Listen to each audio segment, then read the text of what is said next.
Hi everyone, welcome to this second week of looking at the theme of beauty in relation to John's Gospel and to our Gospel life together. And today we're going to be looking at John chapter 18, verses 33 to 40, part of the great trial of Jesus before Pilate. And this is what it has to say. Pilate then went back inside the palace and summoned Jesus and asked him, "Are you the king of the Jews?" "Well, is that your own idea?" Jesus asked. "Or did others talk to you about me?" "Am I a Jew?" Pilate replied. "Your own people and chief priests handed you over to me.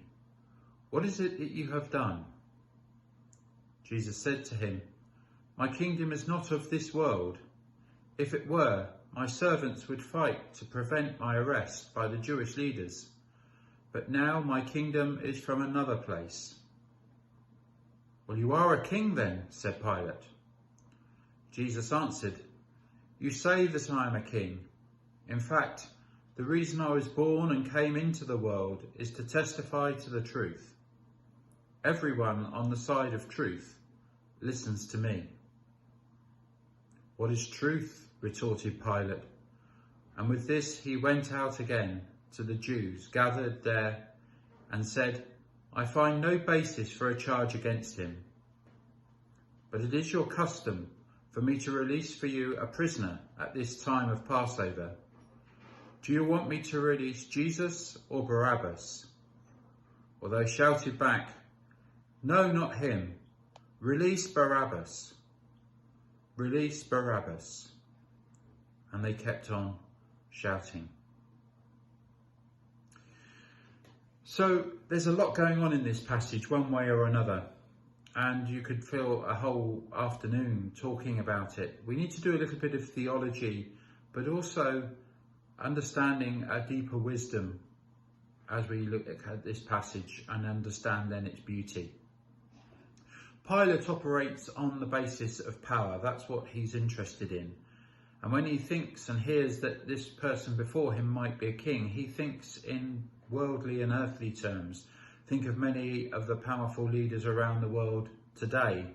They operate in the political sphere at the level of power. And then someone comes into their midst who seems to speak the language of kingship and then mystifies everything by turning it all upside down.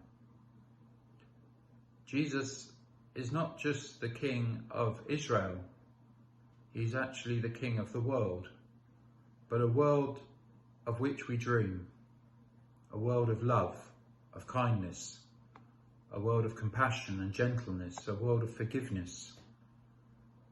And of course it can seem as though our world is very much a different world to that. So it's no wonder that Jesus says, "My world is not of this world." And yet we hold out for it. We long for these things because we know it's how we would long ourselves to be. And so when Jesus says he is a king, it's not surprising that that kingship is going to be displayed to the world, not on a throne or high up on a pedestal, but actually on a cross. And that cross, which is at the behest of Caiaphas and the world, is actually the place where love shows itself strongest. The place which was meant to be the place of the most cruel and barbaric of crucifixions and murders, and a place where power is most blatantly shown, strangely becomes the place of sacrifice and love. And isn't it wonderful in a way, but also stark in a way, that John records that it is the time of Passover and that Barabbas is spared. Not only is Barabbas not so much a thief, but probably someone who himself had aligned himself with some sort of messianic and rebel movement. All our rebellion, not only of Barabbas, but you and me, the powerful people in this world, strangely, all that is taken to Jesus and to God himself on this cross.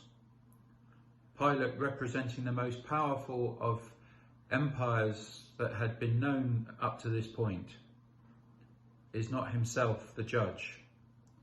The judge is the one on the cross. And of course, power is found wanting. but in the most strange and beautiful of ways.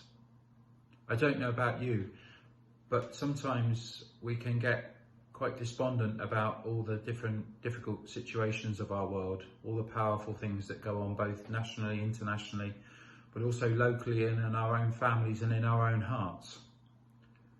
I find it a very beautiful thing that strangely, ultimately, it's not power that wins, it's love. But love that undermines power, both from beneath and from above. And I think that is really good news. Not only when we think about our faith, or our own destiny, or our own failings, but also about the world. Ultimately, love will win. And we may be able to see different places where that is starting to take place. Have a good week as we explore beauty in today's world. God bless. Bye for now.